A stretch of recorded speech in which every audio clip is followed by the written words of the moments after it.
Welcome to the Crown Council Mentor of the Month.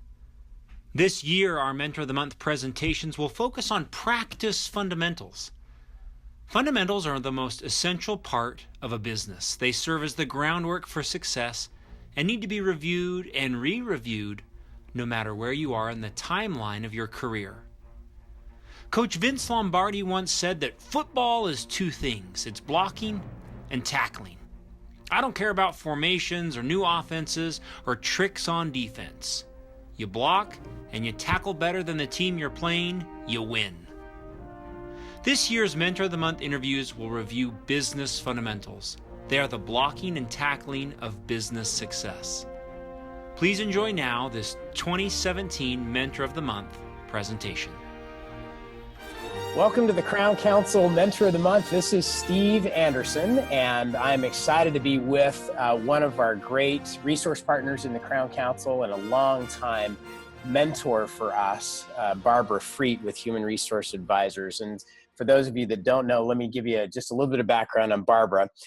Over 20 years of experience in the fields of selection and hiring and resource consulting. So she, in all 50 states, so she knows her stuff. She's been providing hands-on human resource service and advice, including employee handbook development, creating job descriptions, developing performance appraisals, and all types of human resource training for many years. And Human Resource Advisors also provides day-to-day assistance on issues such as employee discipline and termination, selection and hiring, and leaves of absence, just about anything that's employee and employer relating. She does it. I asked her a question just a few days ago in terms of drug testing that she got right back on the answer to me. So she is a unending well of great information as it has to do with being an employer. In 1996, she published the first in a series of employee handbooks for dentists containing both federal and state law for all 50 states. She's got a BA degree in social science from Westmont College and 2 years postgraduate study toward an MBA in information management. She's been a member of the Institute of Management Consultants and has been a member of the Society for Human Resources Management for years. And the National Human Resources Certification Institute has certified her as a professional in human resources since 1993. So, Barbra, welcome back. Thanks, Steve. And great to be back. I appreciate this. We're going back to basics, as you know, in terms of all the things that everybody needs to know to run a well-run dental practice. And so we're going to talk for the next few minutes on this topic that I've entitled, You're the Boss, What Every Dentist Needs to Know About the Legalities of Employment. So what are all the legal issues that every dentist needs to know, since if you're an employer, you need to know how to stay within the boundaries of the law. So eager to hear what you have to say today on this. So one thing that you and I have talked about a lot, because this comes up almost every day, is how you classify an employee.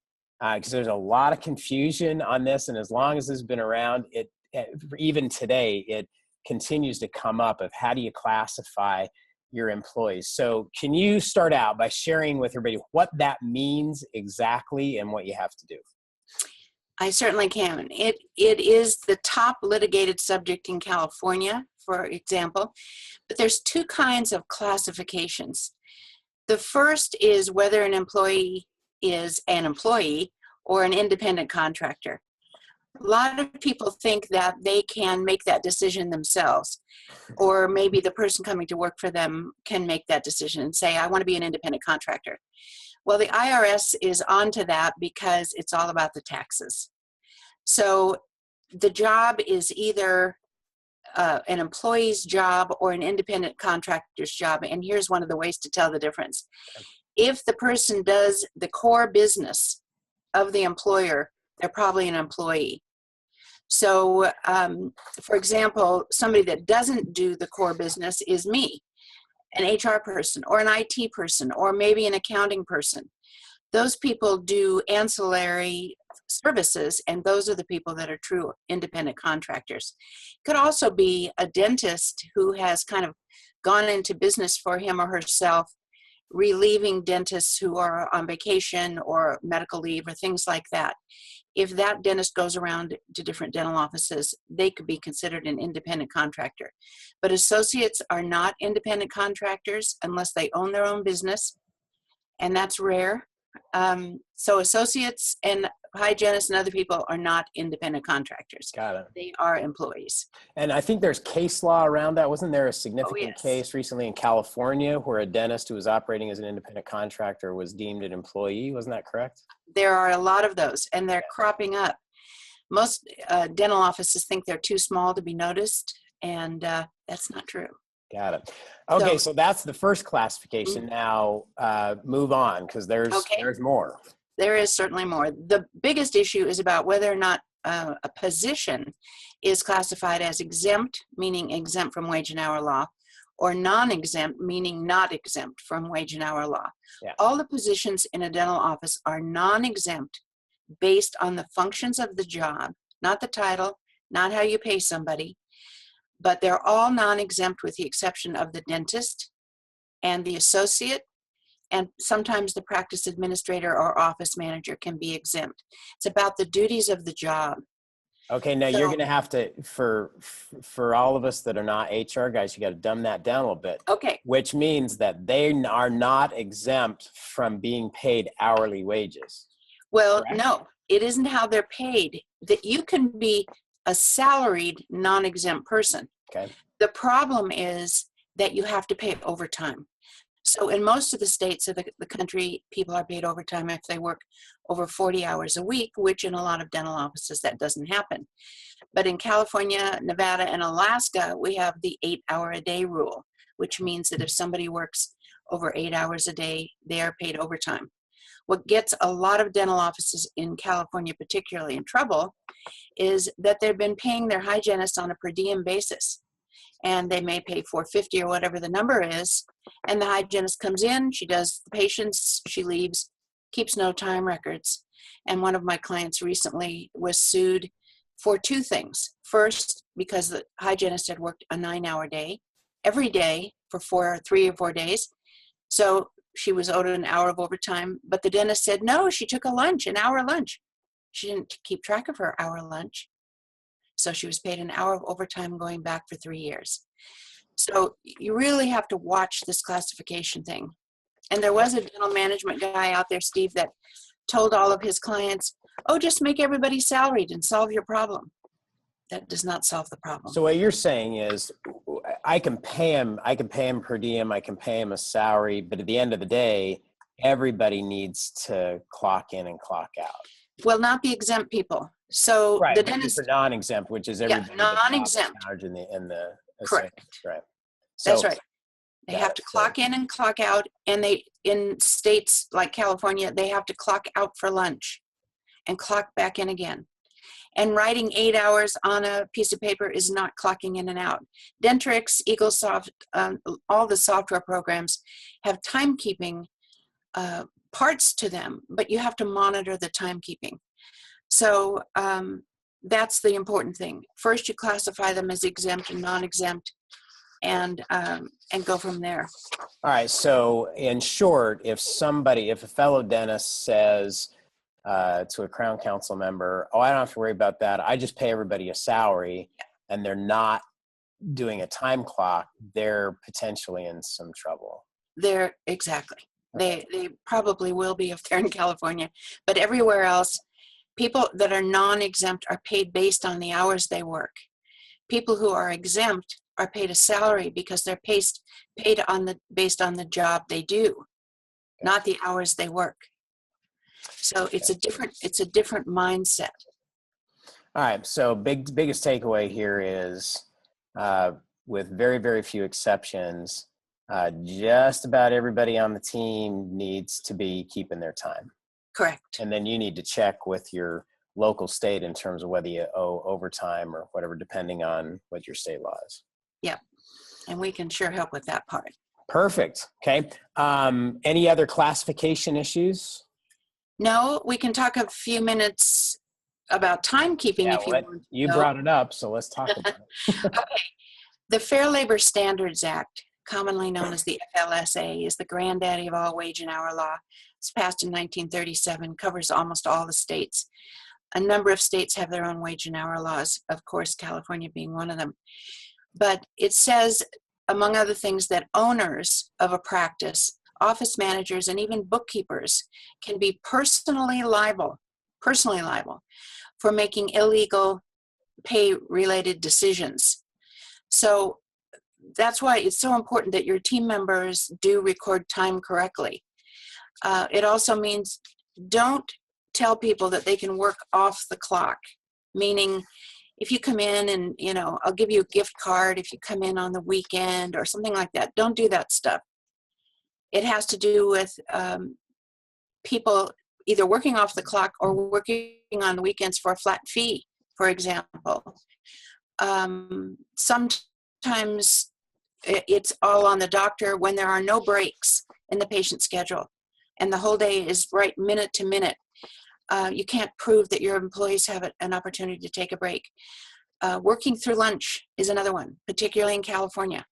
We have a lunch penalty. So if somebody works through lunch in California, you'll get to pay them an extra hour of pay for every lunch they miss. So be sure about the timekeeping. Also the gift card thing. Don't give gift cards in place of wages. You have to pay wages for work. You're no fun, Barbara. You take the fun out of everything. I know. I have some and you fun keep everybody out of trouble. That isn't one of them. Right. Altering time records is another thing, Steve, that happens a lot in dental offices. How many people in your practice have the ability to alter the time records? If everybody can alter their own time records, that's a problem. If just your office manager or you, the dentist, can alter time records, that's much better because you have a lot more control. A lot of people forget to clock in. I forgot. This is a responsibility issue, and people have to clock in properly, consistently, every day.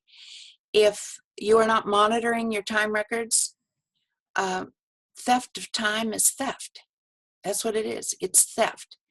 So I had a case not too long ago where the office manager herself was putting in hours on the weekend that she didn't work and being paid, and it amounted, Bryant Truitt can tell that story too, to over $100,000 over a period of time. Wow.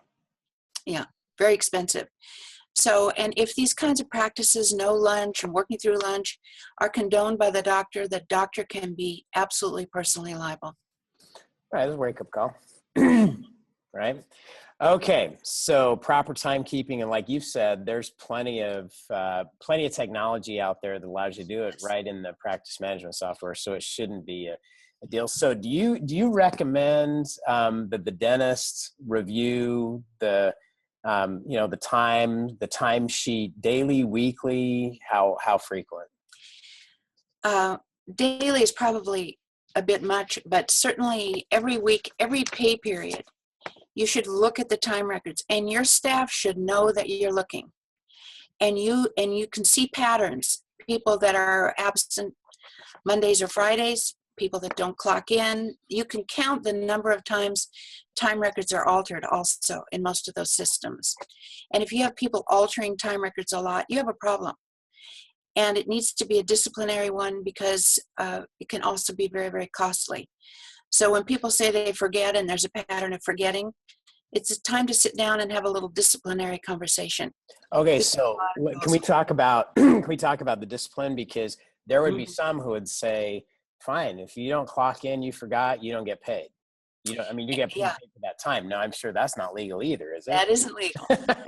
So and what is appropriate discipline? I mean, what's the... Right. I mean, that would be great. You don't clock in, but what happens is people don't clock out. Then what are you going to do? You're going to pay them for 24 hours of, So what you do is you have to average the amount of time that you think that they're there, and you keep correcting pay period after pay period. And that's ridiculous too. What I recommend is that sit down meeting where you say, this is a responsibility of yours. You have to do it. You have to do it consistently. And I'm not going to give you a raise if this doesn't stop. And, eventually when people start thinking about money, and that's a whole other thing, the whole thing about calculated bonuses or whatever people talk about that are done based on calculations. That's wages that's owed. That's a whole other subject. You said I have 20 minutes for this. We can spend a lifetime on here. The with legal areas, right. it's a 2-hour conversation, Sure easy. it is. Sure it But is. that's just one of those issues. All right, let's talk about forms. So Okay. there's all kinds of forms that we're required to use as employers. So kind of give us the quick rundown of the things we need to be aware of there. I think people stay awake nights in government dreaming up forms. Right. I do. But a lot of dentists don't have good personnel files. And the reason that you have to have personnel files is because you have to keep track of what you say and do and what your employees say and do. So good personnel files, we certainly can send a list of things that should be in them and shouldn't be in them. But I-9 forms are one of the forms that I'm still finding that people don't realize that they have to have new hires complete. The I-9 form tells you that the person is able to work legally in the United States. It's a required form. And a new one was just published that expires in 2019. So if you have that form and you're not using the new one, you need to use the new one. What I recommend is that when you give an offer letter, which is another form that everybody should use, the offer letter is not an employment agreement. I don't like employment agreements. And the reason I don't is because this is an agreement. Read contract. So if you give somebody an employment agreement and it lists all the benefits and you decide to change your benefits or rewrite your handbook, you can't. This person can say to you, this is what you put in my offer letter. This is why I went to work for you. So the offer letter should be just that. Here's the job, here's the pay, here's the classification, here are the hours, look in the handbook for all the benefits, and then give the list of the documents that are needed for the I-9 form with the offer letter. So when the person comes to work, they have 3 days to complete that form by law. You're not allowed to tell them to bring their social security card and driver's license. You're not allowed to tell them what document to bring. So you give them the list, they bring in the documents, you complete the form. It does not go in the personnel file. It goes in a separate, either a folder, a binder, something else. It has to be separate, so you have to keep that information secure. Correct. Secure and separate from the personnel file. And if they don't fill it out within 3 days? Well, the world isn't going to stop. Don't quote me. The world is not going to stop if they don't fill it out in 3 days. If they fill it out in 5 days, whoop-de-wee. But you have to fill it out. It's a condition of employment. It's a condition of employment. And if they don't, I forgot my documents. Got to get it. If they don't bring them or they don't look good, you have to see the documents. You're not required to make copies, but you have to see the documents and see if they're real. You don't have to verify them. You can use e-verify, but you're not required to. So, but you have to look at them and write down the numbers. Got it. So that's one form. Okay. Certainly the next form, which is near and dear to my heart, is the employee handbook. Yes. And the employee handbook think of it as the foundation of the practice. It's what tells any government agency or lawyer that you have an intent to follow the law. If you write a good one, it communicates your culture, your values, the rights and responsibilities of your employees.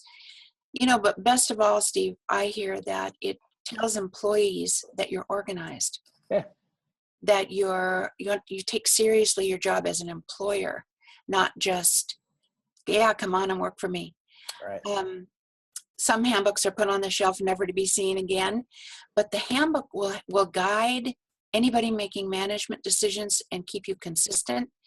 And also, it summarizes everything, your patient philosophy, all those things. And I find that a lot of dentists give their handbooks to their colleagues. Don't do that. Not only is it, certainly if we write a handbook, it's an intellectual property thing, but beyond that, I get these handbooks for dentists that have 5 employees, and they have things like the federal FMLA, the family medical leave in them. That doesn't apply to small employers. That's an employer of 50 employees. But if you put it in there, you have to offer it. You got to do it. Right. So don't give your handbook away, and don't take somebody else's. I get these handbooks that people work on themselves. I still am going to have a t-shirt made that says there is no relationship between common sense and employment law. Just don't write handbooks yourself. Right. You think something is reasonable under the law, I guarantee you it's probably not. Well, and plus the fact that it changes. I mean, this is a very fluid deal. You and I have talked in the past about the fastest growing area of employment law today is social media, right? All the issues around social media and what an employer can require and can't require and the whole deal. And that's a moving target. It is a moving target. And something that has to be addressed. All right, so we got I-9s, you got employee handbook. Any other forms that you would say absolutely got to have them? All the new hire forms. That's the short version. Depending on your state, you got to have the new hire forms. There are a lot of things that are required to be given to employees when you hire them. So depending on your state, you should have a very good new hire process, and that would include all the new hire forms. So that's the short version. Give me a couple of examples of, it's different in different areas of the country, but a example of some new hire forms would be?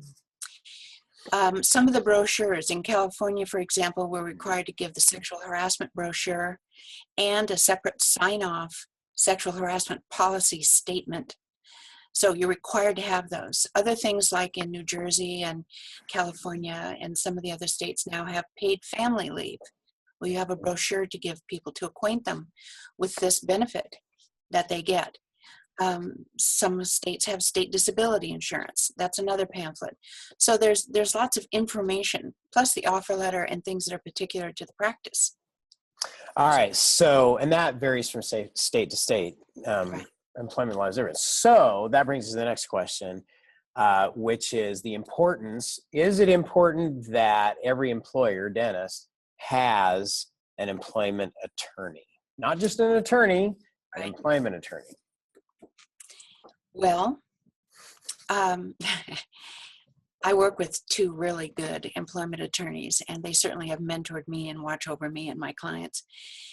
If you have a good, strong HR infrastructure, if you are the kind of employer that wants to know the law and wants to apply it appropriately in your practice, you will probably not need an employment attorney as quickly as one who does not. If you don't have a good infrastructure, yes, by all means, an employment attorney knows things. It's like going to a podiatrist for a toothache. If you have an employment issue, you need to go to an employment attorney. Don't go to your friend Charlie down the street, who's an attorney and may not charge you. If he's a contract attorney or a corporate attorney or one of those, that's all well and good. But the podiatrist, that's the whole point. You go to the kind of attorney that handles the topic that you need handled. So yes, an employment attorney, at least knowing where to find one, is a good thing. Got it. So at least have one that you've at least met, who knows who you are, that you can turn to. And I think one of the big things that I've learned from you by experience is that if you ever have a question before you make a move, talk to the employment attorney first, because there may be things that, a $100 bill from your employment attorney might save you thousands in pain, suffering, and other legal bills. So. And of course, a lot of our clients come to us first. Yep. Because I call my attorney and they pay my rate instead of his, there's a significant difference. Good. Yeah. And I can organize somebody prior. Even if I just was on the phone with a dentist yesterday who got a complaint, and I can tell him how to organize himself so that when he goes to the attorney, he isn't giving the long version and paying for an hour of time when in 10 minutes he could tell him what the attorney needs to know. So that's how we can help somebody. We don't practice law, Steve. We apply the law so that people can be saved from having to pay for somebody who practices. Perfect. Good insights. So to wrap up, anything else about just the pure legalities of being an employer that you would leave everybody with that everybody needs to know? I think the important thing is an attitude that understands the value of good information. Because the dentist who really looks for and values the kind of input that will save him or her from these kinds of problems is the one that puts things into place proactively and doesn't wait for a lawsuit or a complaint to come down the pike. They're prepared ahead of time. Got it.